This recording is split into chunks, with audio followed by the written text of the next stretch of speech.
नमस्कार साथियों, मैं आपका दोस्त शरण सिंह। तो साथियों, आज की इस वीडियो में हम बात करने वाले हैं कि अगर कोई भी व्यक्ति अपने पिता के नाम से कोई संपत्ति लेता है तो क्या जब पिता एक्सपायर हो जाते हैं या फिर पिताजी खत्म हो जाते हैं तो उसके बाद क्या पिता की संपत्ति में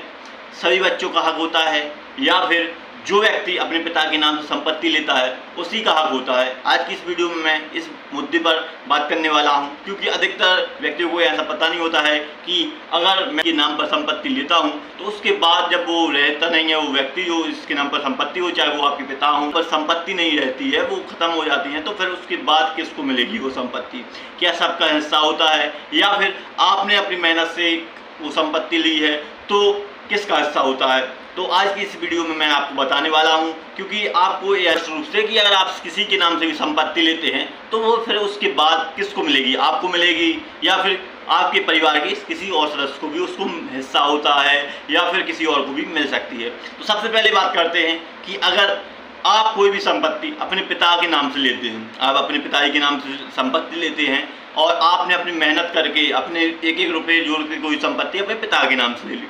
तो इसमें किसका हक होता है? इसमें अगर आपके पिताजी नहीं रहते हैं तो क्या इसमें आपके 2 या 3 भाई हैं या फिर एक भाई है तो या फिर 2-3 बहनें भी हैं, तो अगर वह हिस्सा लेना चाहते हैं तो क्या वो हिस्सा ले सकते हैं उस संपत्ति में से? या फिर आपने अपनी मेहनत से कमाई की, उसके बाद वो संपत्ति ली, तो क्या आप ही का हिस्सा होगा, आप ही को संपत्ति मिलेगी? तो सबसे पहले मैं बता दूंगा, अगर आप अपनी कोई भी संपत्ति अपने पिता के नाम से लेते हैं तो पिता जब एक्सपायर हो जाते हैं या फिर उनकी मृत्यु हो जाती है तो उसके बाद उस संपत्ति में जो भी आपने संपत्ति ली है वो सब की हो जाएगी। जो भी आपके भाई बहन हैं या फिर आपके जो भी जितने भी सदस्य के मेंबर हैं या फिर आपकी माता है, भाई बहन हैं और साथ में 2 भाई हैं या फिर 3 बहनें हैं, कोई जितने भी भाई बहन हैं सबके नाम पर वो प्रॉपर्टी या वो संपत्ति बराबर हिस्सों में बट देगी। अगर 4 जन हैं तो 4 हिस्सों में या फिर 4 हिस्से होंगे उसके, या फिर 5 जन हैं तो 5 हिस्से होंगे। ऐसा नहीं होगा कि अगर आपने अपनी मेहनत से वो संपत्ति ली है या फिर आपने एक एक रुपये पाई जोड़ के वो संपत्ति ली तो आपको मिल जाएगी, ऐसा नहीं होता है। क्योंकि जब आपने वो संपत्ति ली होगी, वो अपनी मेहनत से आपने ली थी, तो तब वह जो आपका परिवार होगा या फिर जो आपका परिवार होगा, ज्वाइंट परिवार होगा, और आपने अपने बड़प्पन से अपनी मेहनत से कमाई से ली होगी और सोचा होगा कि यह जो संपत्ति मैं खरीद रहा हूँ, जो मैंने संपत्ति ली है, वो सभी भाइयों में या फिर सभी जो आपके माता होंगी या फिर भाई बहन होंगी, सभी में समान रूप से मैं बांट दूंगा। तो ऐसा नहीं है कि अगर आपके भाइयों में, आपके भाई बहनों में, परिवार में नोकझोंक हुई आपकी तो आप सोचने लगेंगे कि मैंने यह संपत्ति अपनी मेहनत से ली है तो इसमें से मैं कुछ अपने भाई बहन को नहीं दूंगा। तो ऐसा नहीं होगा। अगर आपने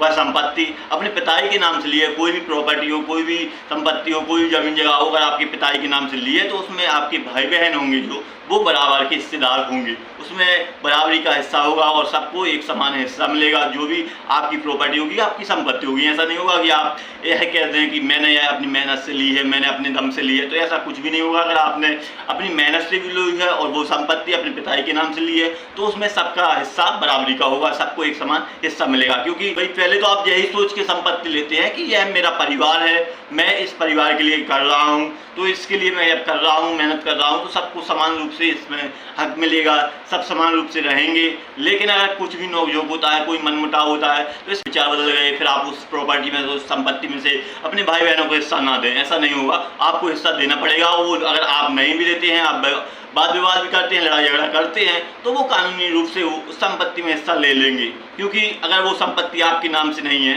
तो फिर आपको उसमें हिस्सा देना पड़ेगा। आपके पिताजी के नाम से संपत्ति है, आपकी माता के नाम से संपत्ति है, तो उसमें से आपको उस भाई होंगे, जो आपके बहन होंगे, वो हिस्सा आसानी से ले सकते हैं। अगर आप लड़ाई झगड़ा करते हैं तो वो कानूनी रूप से या फिर कोर्ट कचहरी के माध्यम से वो अपने हिस्सा ले सकते हैं। तो मैं आपको बता दूं, ऐसा भी होता है कई बार कि कई व्यक्ति बोलते हैं कि मैंने अपनी पाई करके, मैंने मेहनत करके अपनी संपत्ति ली, पिताजी के नाम से ले ली, लेकिन मेरा जो भाई है उसने अपनी मेहनत से जो संपत्ति ली वो अपने नाम पर ले ली है, अपने नाम पर करा ली, अपनी पत्नी के नाम पर करा ली। तो ऐसे में वो तो अपनी संपत्ति का मालिकाना हक है, उसकी जो संपत्ति है उसमें तो आप हिस्सा नहीं ले सकते हैं, क्योंकि उसने तो अपनी,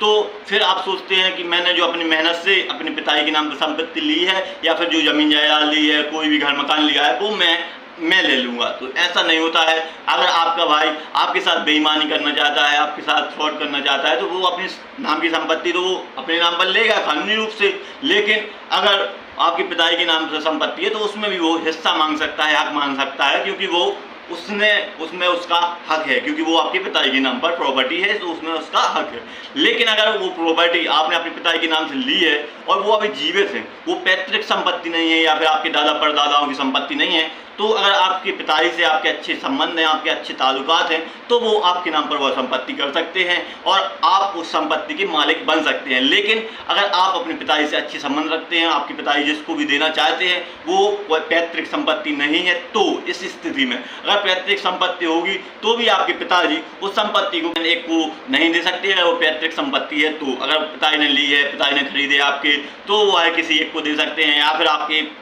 ने अपनी मेहनत से आपके पिताजी के नाम पर खरीद दी है और आप कहते हैं कि पिताजी से आपने, जो भी आपके पापा हैं उनसे बोलते हैं कि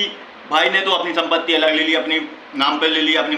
वाइफ के नाम पर ले ली है, तो आपके नाम पर यह संपत्ति कर दें, तो ऐसे में करा सकते हैं। अगर पिताजी की मृत्यु हो जाती है, एक्सपायर हो जाते हैं, तो उसके बाद सबका समान अधिकार बन जाता है। उससे वाद विवाद करने से, लड़ाई झगड़ा करने से कोई भी फर्क नहीं पड़ता है, वह कोर्ट कचहरी के माध्यम से वह संपत्ति ले लेंगे। तो आपको मैंने इस वीडियो के माध्यम से यह जानकारी दी है कि अगर किसी भी तरीके से आप किसी पिताजी के नाम पर संपत्ति ले लेते हैं तो उसमें जो भी आपके सदस्य होंगे, जो भी आपके भाई बहन होंगे या फिर माता होंगी, सबका समान अधिकार होगा, सबको एक समान अधिकार मिलेगा और सबको एक समान हिस्सा मिलेगा। ऐसा नहीं है कि आपने अपनी मेहनत से ली है तो आपको मिल जाएगा, ऐसा नहीं होगा। क्योंकि मैं आपको बता दूं कि पिता के नाम की संपत्ति में सभी परिवार के जो भी सदस्य होते हैं उन सभी का हक होता है, चाहे वो आपकी भाई बहन हो, चाहे वो आपकी माता हो, सबका समान अधिकार होता है और सब अपने हिस्से की मांग कर सकते हैं और यह कानूनी रूप से वैध है। तो आप लड़ाई झगड़ा करने से कोई फायदा भी नहीं होता है और ना लड़ाई झगड़ा करें। अगर पिताजी के नाम पर कोई संपत्ति है, प्रॉपर्टी है, कोई घर मकान है, तो उसमें सभी का अधिकार रूप से या फिर कानूनी रूप से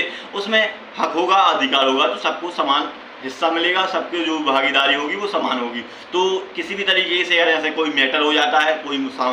जमीनी मामला है, कोई भी ऐसा मैटर बन जाता है, तो उसमें लड़ाई झगड़ा करने से कुछ भी नहीं होता है, जो कानूनी रूप से वैध होता है वो मिलता है। थोड़ा मैं आपको बता दूं, क्योंकि ऐसा कई व्यक्तियों को अनुभव नहीं होता है, ख़ासतौर पर मैं कहूँ जो गांव से व्यक्ति आते हैं वो सोचते हैं कि मैं लड़के झगड़ के ऐसा ले लूँगा, तो ऐसा कभी नहीं होता। अगर आप लड़ झगड़ के अभी कब्जा किए भी होंगे, उस संपत्ति पर आप काबिज भी होंगे, तो आगे चलकर वो कोर्ट कचहरी के माध्यम से न्यायालय जाके अपना हिस्सा ले सकते हैं, अपना अधिकार मांग सकते हैं। तो आप कभी भी इसमें लड़ाई झगड़े का कोई समझौता नहीं है। अगर आपका भाई मान जाता है कि किसी भी तरीके से अगर आप उनको मना लेते हैं तो संपत्ति आपको मिल सकती है, लेकिन वैसे अगर आप चाहेंगे कि लड़ाई झगड़ा करके नहीं ले सकते हैं, अगर वो अपनी संपत्ति में हक लेना चाहता है, चाहे वो आपकी बहन हो, चाहे भाई हो, चाहे माता हो, तो वो आराम से कानूनी तौर पर या फिर न्यायालय में जाकर संपत्ति में अधिकार ले सकते हैं। तो इसमें लड़ाई झगड़े करने की कोई भी बात नहीं है। मैं आशा करता हूं कि आपको यह समझ आ गया होगा कि अगर किसी भी तरीके से कोई विवाद होता है लड़ाई झगड़े को लेकर, हिस्से को लेकर, तो कभी भी लड़ाई झगड़े से कोई भी समस्या हल नहीं होती है,